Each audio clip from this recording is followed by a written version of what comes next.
David, muy buena tarde. ¿Qué podemos pensar de esto?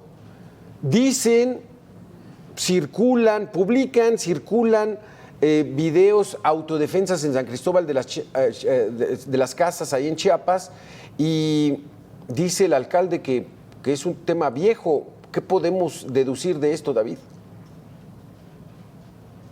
¿Qué tal, Alberto? Miguel, un placer estar con ustedes el día de hoy.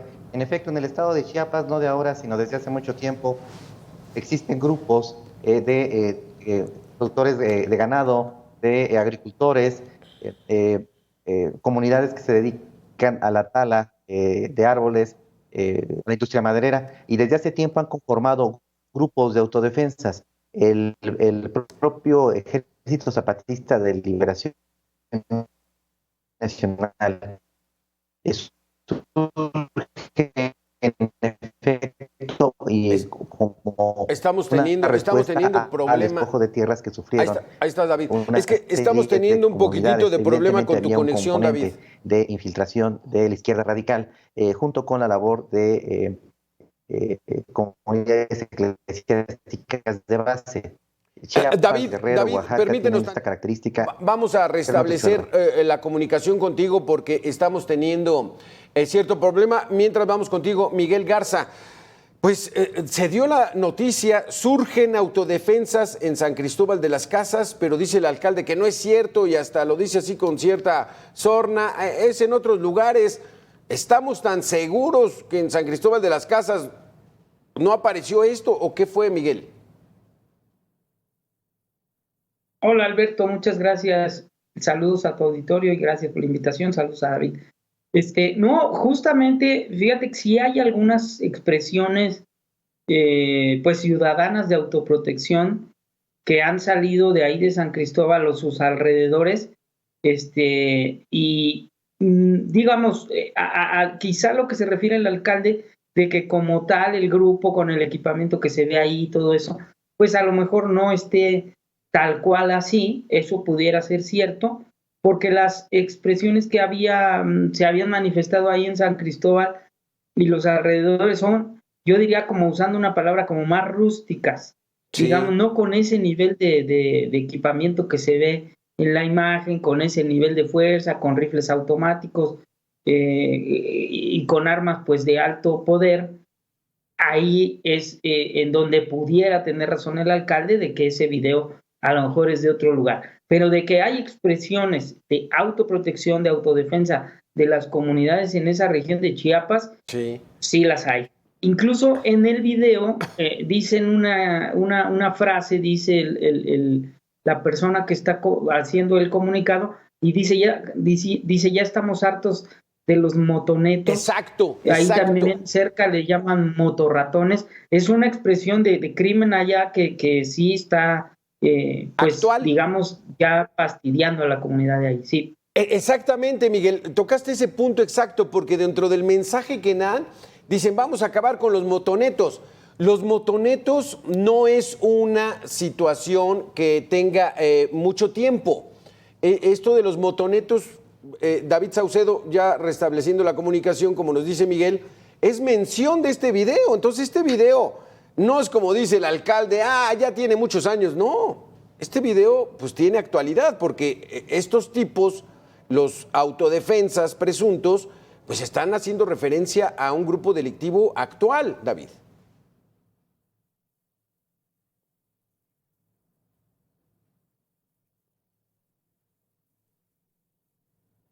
Definitivamente, Alberto, coincido con lo que expresaba hace un minuto. Y de manera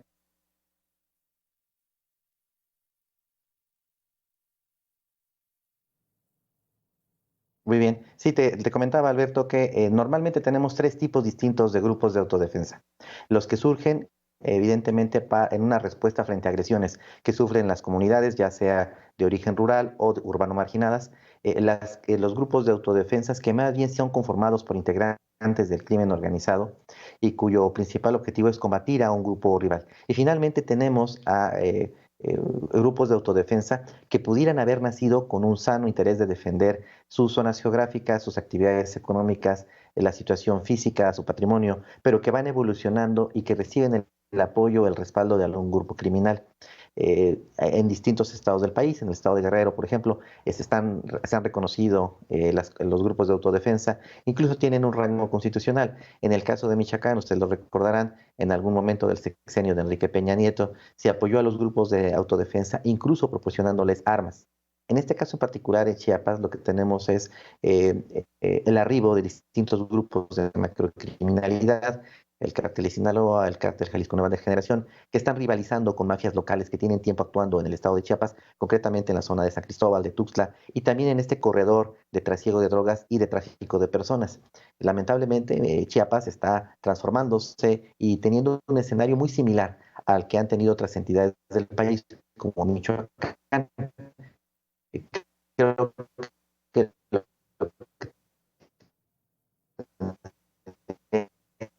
Ahí otra vez estamos teniendo... autoridades de manera muy pronta reaccionar para poder identificar de reacciones como estos del alcalde de Chiapas.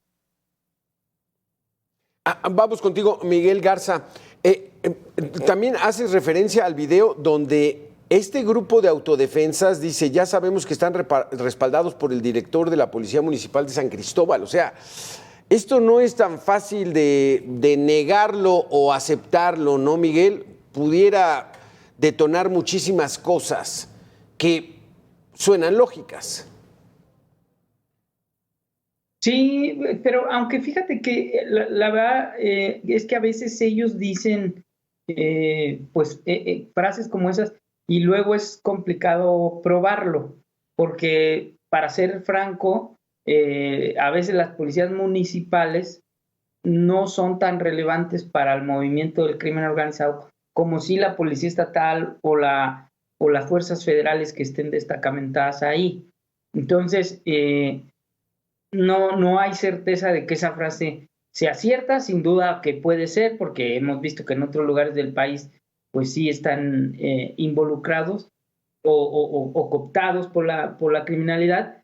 Sin embargo, también en nuestra experiencia en el instituto, pues no termina siendo tan relevante la policía local como si la policía estatal que resguarda a lo mejor vías primarias por donde ellos desplazan mercancía y desde luego las fuerzas federales que se supone que tienen a su cargo el combate o el enfrentamiento con estos grupos. Esa podría ser una frase pues como para manifestar que sí están dentro del territorio. Yo quisiera nada más hacer una diferencia entre la legitimidad que puede tener un grupo de autodefensa cuando su expresión, su naturaleza, su nacimiento es a partir de la comunidad y uno primero lo ve en los tipos de armamento, de uniformes, de equipos de comunicación que traen, que es más rústico, más rudimentario, rifles de calibre, por ejemplo, escopetas de calibre 12, rifles Winchester de calibre 22, armas de calibre 25, cuando mucho, contra ya otras expresiones que no es que pierdan legitimidad, pero como bien decía David, reciben apoyo de alguna expresión del crimen organizado y mejoran su tipo de armamento, sí, su red de comunicaciones y todo eso. Sí, porque aquí, Miguel, esto es pues fundamental. Ellos traen una intención, digamos, noble. Están hartos de que el Estado no garantiza la seguridad al ciudadano común y entonces ellos surgen como una autodefensa. Pero hay ocasiones en las que también, además de que están fuera de la ley, porque ese actuar está fuera de la ley, David Saucedo, se corre el riesgo de que también sean parte del otro bando, de los criminales. Sí, definitivamente no podemos descartar esa posibilidad. Lo cierto es que tenemos muy poca información con respecto a este grupo que surgió en el estado de Chiapas. Su plataforma, su desplegado, la manera en la que ellos hacen acto de presencia, obviamente nos remite a una serie de abusos que han sufrido unidades por parte de grupos delictivos y, como tú bien señalas, un vacío y una ausencia de la autoridad para poder enfrentar a los grupos criminales. Pero esta historia que se presenta en Chiapas, también la hemos visto en Guerrero, en Oaxaca, en Michoacán. En algunos casos sí se trataba de grupos de autodefensa legítimos que únicamente buscaban defender la vida de los habitantes y sus propiedades. En otros casos se trataba más bien de grupos armados, cuyo principal objetivo era enfrentar a un grupo delictivo rival. Normalmente cuando surgen estos grupos de autodefensa hay liderazgos. Como carecen de formación policial y capacidades de investigación, suelen incurrir en violaciones de los derechos humanos. Por supuesto que no hay un seguimiento del debido proceso cuando hacen las detenciones. No cuentan, por lo que alcanzamos a ver, con protocolos de actuación, lo que seguramente les va a llevar a cometer algunas irregularidades en su actuar. Habrá que ver qué recepción tienen los ciudadanos. Me parece que la autoridad lo que va a hacer ahorita es monitorear, revisar cómo se conduce este grupo para poder catalogarlo y poder identificar si se trata en efecto de un grupo de autodefensa, vamos a decir de esta manera, que nace de las propias comunidades, o si se trata efectivamente de un grupo delictivo que tiene por objeto impedir que otro grupo, ya sea del narcotráfico, de tráfico de personas, se apodere de la región y realice actividades delictivas. Exactamente. Con este tema vamos a regresar. Se cumplen 10 años de la primera aparición de autodefensas, tal y como las conocemos ahora en el país. 10 años de esto, ya tenemos cierta experiencia. ¿Cómo nos ha ido? ¿Cuáles han sido legítimas y cuáles no tanto? Con esto regresamos, David, Miguel, en 2 minutos.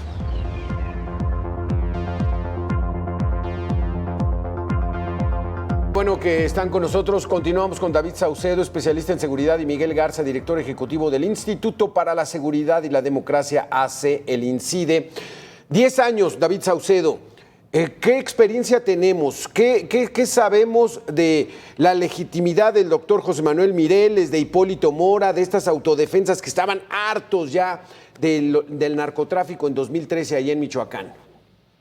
Bueno, hemos tenido de todo, Alberto. Al principio estos grupos surgieron, como te comentaba, en una reacción de defenderse frente a los avances y los ataques de grupos del narcotráfico, de la familia michoacana, de los caballeros templarios. Poco tiempo después fueron evolucionando o involucionando y se transformaron en grupos delictivos. Algunos de ellos recibieron apoyo y financiamiento del Cártel Jalisco Nueva Generación, que empezó a utilizar a los grupos de autodefensa para erosionar la resistencia que estaban oponiendo las células de los Cárteles Unidos, de los Viagras, todos estos grupos que derivaron de la familia michoacana una vez que fueron aprendidos sus principales líderes. Digamos que en el caso de Michoacán lo que tenemos es claramente una involución de grupos de autodefensa que surgieron con la intención de proteger a los productores de aguacate, a los productores ganaderos, a las comunidades que estaban sufriendo secuestro y extorsión por parte de integrantes de la cobro de derecho de piso por parte de integrantes del crimen organizado. Pero hay otras experiencias que más bien son opuestas. En el caso de Guerrero, todavía al día de hoy se mantienen grupos de autodefensa que, te insisto, tienen un reconocimiento ya a nivel constitucional, que cuentan no solo con autoridades, capacitaciones, armamento, vehículos, infraestructura. Ellos manejan también las cárceles municipales, un poco bajo el esquema de usos y costumbres, ellos mismos dándose una autoridad en materia de seguridad pública. Entonces tenemos un panorama que es variado, es decir, en algunos casos los grupos de autodefensa solo fueron extensiones y brazos armados del crimen organizado, y en otros casos, como el caso de Guerrero que te señalo, lo que sí tenemos son grupos de autodefensas que sí están cumpliendo la función para la cual se constituyeron. Sin embargo, lo cierto es que sin importar que sean grupos de autodefensa reales o grupos de autodefensa ligados al narco, lo que tenemos es un funcionamiento deficiente en materia de seguridad pública, claro, y de procuración de justicia. Exactamente, Miguel Garza, porque se puede decir que digan lo que digan, un grupo de autodefensa está fuera de la ley. O sea, son gente que no está dentro de la estructura del Estado y entonces pues son delincuentes, pero en muchos casos pues sí están desesperados porque nadie en el Estado les ofrece seguridad. Vaya complicación, ¿no? Claro, sí, Alberto, fíjate que justamente hay un concepto que a mí me enseñaron en la escuela, en la maestría, que era la diferencia entre legalidad y legitimidad. Entonces ellos a lo mejor están al margen de la legalidad, desde luego, como bien dices, pues no tienen portación de arma de fuego que esté bajo la ley, no es una fuerza pública del Estado, están, digamos, violentando el monopolio exclusivo del uso de la fuerza que corresponde al Estado mexicano. Sin embargo, sí tienen un nivel de legitimidad que incluso no tienen las instituciones de seguridad del Estado. Es decir, esa legitimidad es que la gente siente protección con ellos, que cuando su causa es legítima, como bien David citaba, la Policía Comunitaria de la Montaña de Guerrero, por ejemplo, una de las instituciones policiales pues con más legitimidad que ya quisieran muchas policías locales, estatales de este país, ¿no? Y sin embargo,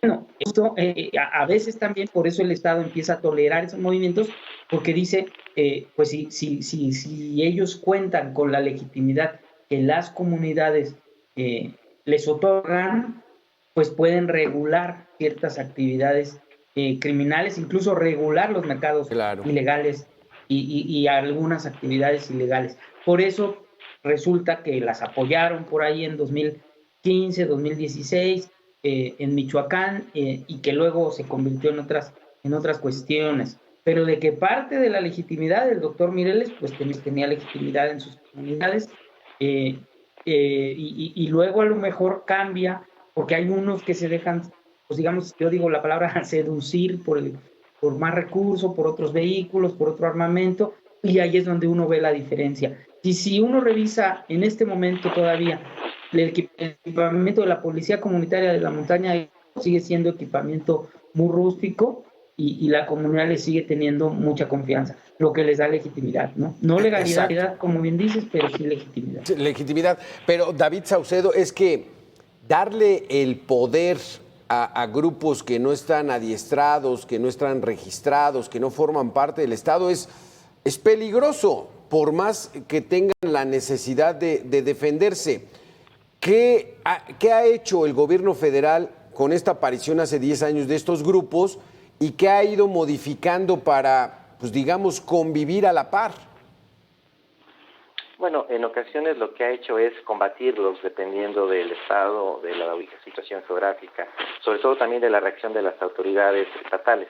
En otras ocasiones les han aceptado un poco a regañadientes, pero finalmente les han dado un estatus de legitimidad, en ocasiones dándoles armas, dándoles recursos.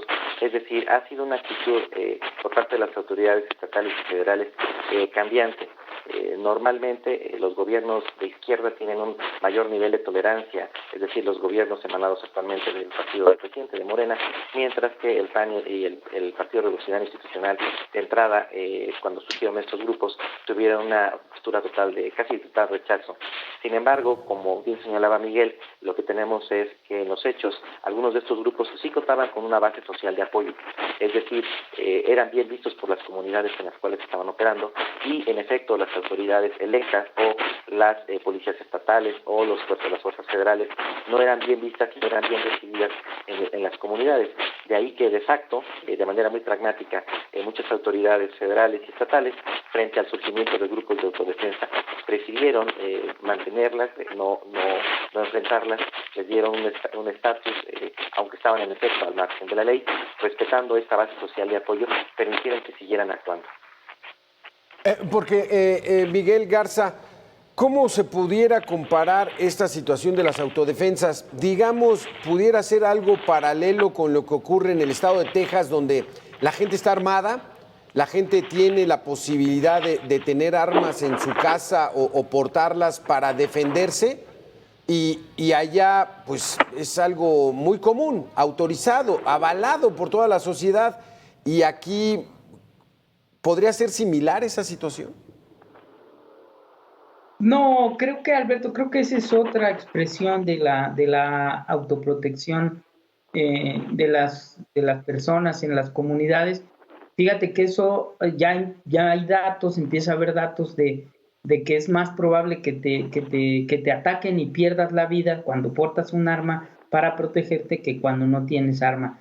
Entonces los datos no señalan que ese sea el camino. ¿Sabes a qué expresión se parece más este movimiento de autodefensas que está creciendo en México y que presenta como un auge reciente? Más a las autodefensas en Colombia. En Colombia las autodefensas llegaron a tomar 60% del territorio colombiano, y literalmente pues las autodefensas decidían quién iba a ser el alcalde, quién iba a ser incluso el gobernador de algunos lugares en Colombia, y entonces pues es el 60% del territorio colombiano tomado por autodefensas, que era una expresión originalmente ciudadana, legítima, que luego empieza a mezclarse con dinero del narcotráfico, del crimen organizado, y empiezan a aumentar su poder de fuego y luego ya se vuelven incontrolables, ¿no? No es gratis, no es, o sea, digamos, no es coincidencia de la nada que el presidente Enrique Peña Nieto haya traído como uno de sus asesores al general Naranjo y que asesoró para que en Michoacán se hiciera el movimiento ese de crear la fuerza rural y transformar una autodefensa en un cuerpo, entre comillas, policial, y otorgando la exportación de armas, uniformes y armas de fuego y vehículos. El error, el ejercicio, pues no tuvo buenos resultados. El general Naranjo terminó regresando a Colombia y fue muy criticado allá cuando se creó la figura esa del comisionado para la paz con el comisionado Castillo y todo eso. Entonces no ha funcionado y nos podría pasar como en Colombia, repito, que la expresión es más de la autodefensa, pero vinculándose al crimen que vinculándose a la protección ciudadana, como dices, por ejemplo, en Texas con la gente armada autoprotegiéndose, ¿no? Sí. David Saucedo, para finalizar este segundo espacio, tenemos un par de minutos. ¿Qué hacer entonces? Sale un grupo de autodefensa, ¿qué tiene que hacer el Estado? Pero por un lado es el fracaso del Estado del que estén surgiendo estos grupos. O el crimen organizado ya encontró la manera también de enfrentar de manera distinta. ¿Qué enredo David? Yo coincido con tu comentario, Alberto, también con lo que comentó Miguel. Yo te diría que en México lo que vamos a tener en los siguientes meses, años, es el surgimiento de más grupos de autodefensa en distintas regiones, por ejemplo, del Bajío, en Guanajuato, San Luis Potosí, seguramente nuevamente Morelos, en donde siempre ha habido este tipo de grupos. Esto se deriva esencialmente de la guerra de cárteles, del conflicto entre el cártel de Sinaloa, el cártel Jalisco Nueva Generación. La Guardia Nacional, el Ejército, la Marina no tienen la capacidad del despliegue táctico operativo para poder cubrir todos los incendios todo el tiempo. De ahí que van a surgir dentro de las zonas rurales y urbano marginadas, se van a conformar este tipo de grupos para poder enfrentar a los cárteles de la droga que están cobrando impuestos de guerra mediante el secuestro, la extorsión, el cobro de derecho de piso, el despojo de tierras, el despojo de propiedades, y van a surgir estos grupos justamente ante el vacío de la autoridad. Aún no estamos en condiciones, no creo que el Estado mexicano nunca ha estado en esa posición de poder cubrir todo el territorio nacional, de ahí que haya el surgimiento cada cierto tiempo frente a brotes de violencia, el surgimiento de sus grupos. Será un tema muy importante en donde el gobierno federal tendrá que tomar decisiones. No creo que sea lo más inteligente combatirlas, sino más bien analizar cuál es el origen de las mismas para tomar decisiones muy pragmáticas a efectos de que puedan enfrentar esta marea que se les viene. Al surgir grupos de autodefensa es que hacen falta elementos de las fuerzas públicas. ¿Es por presupuesto? ¿Es porque la estrategia no funciona? Con esto y mucho más regresamos al último espacio. David Saucedo, Miguel Garza, tan solo en 2 minutos.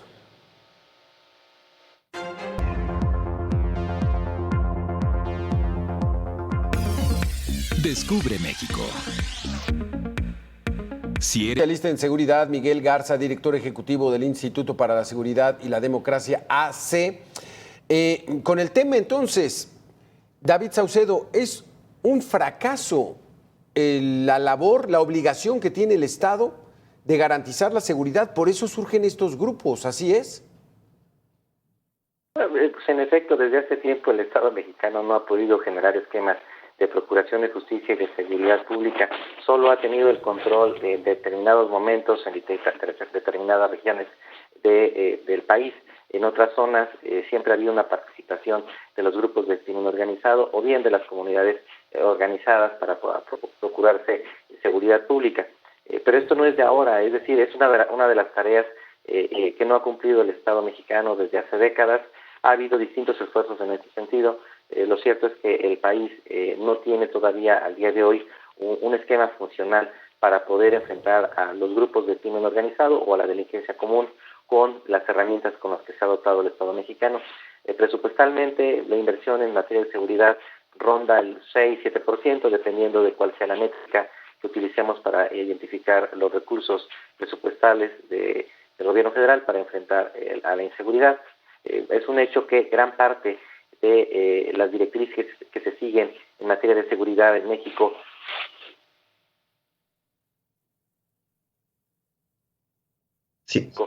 en México son con el objeto de atender las peticiones de los Estados Unidos. Sí. Tenemos un número importante de elementos de la Guardia Nacional, pero la mayoría de los elementos están ocupados custodiando la frontera norte, la frontera sur, para frenar los flujos de migrantes centroamericanos. Entonces, gran parte de la estrategia que se sigue a nivel nacional para enfrentar a la inseguridad viene por una directriz de Washington y no por motivos de política interna. Miguel Garza, estamos en manos de una estrategia que no ha funcionado, porque la última apuesta del gobierno federal fue militarizar las fuerzas del orden público. ¿Cómo vamos en ese asunto si siguen apareciendo estos grupos de autodefensas?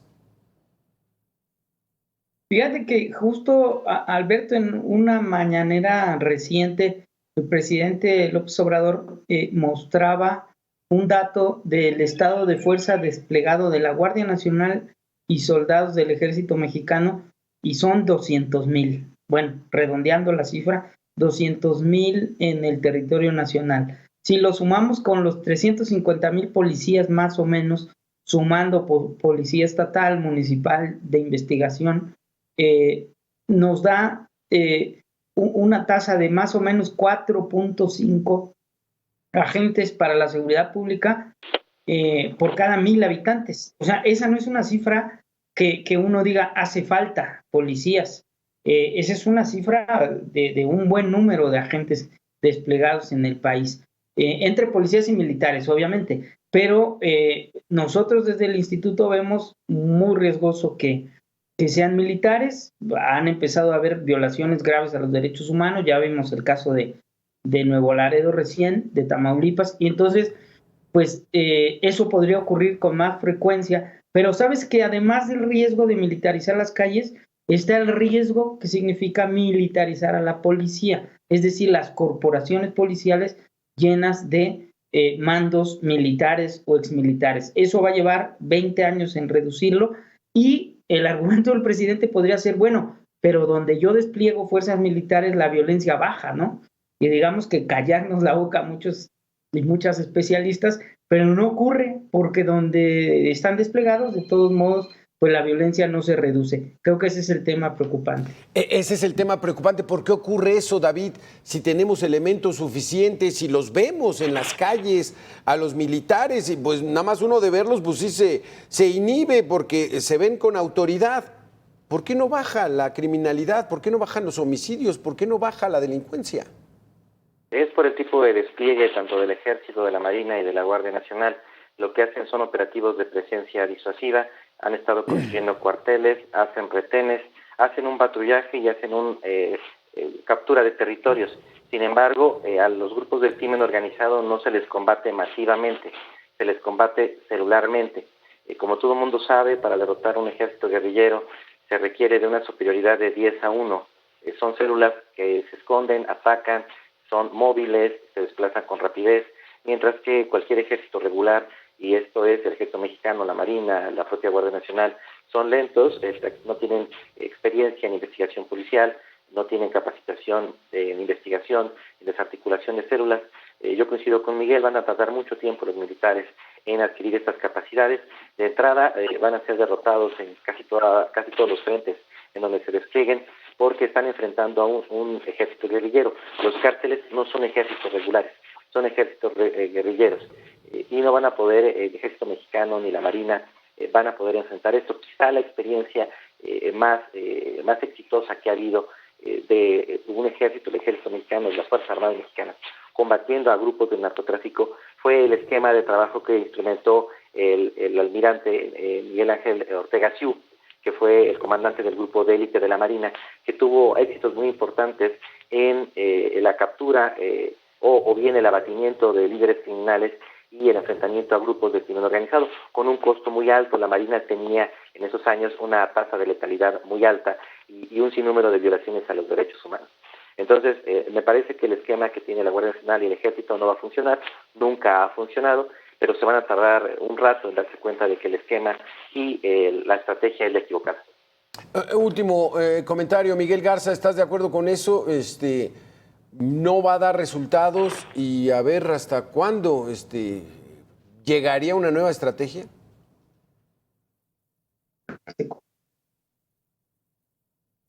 Hola. Ya me escuchan, ¿no? Ahí te escuchamos.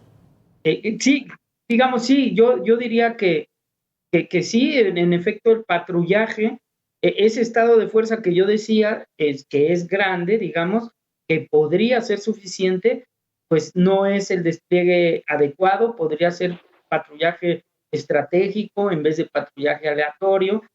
Dices, da miedo cuando pasan las patrullas, efectivamente, y si uno ve guardias nacionales en la Ciudad de México, pues era inusual, pero sin embargo disuaden por un momento, porque quien delinque simplemente espera que pase el vehículo y después comete un delito. Entonces, si el patrullaje fuera más inteligente, focalizado en los lugares de incidencia delictiva y estratégico, patrullaje estratégico, pues otro sería el resultado. Una clave es, el Estado mexicano no está usando la información que tiene para tomar sus decisiones para el despliegue operativo, ni de militares ni de policías.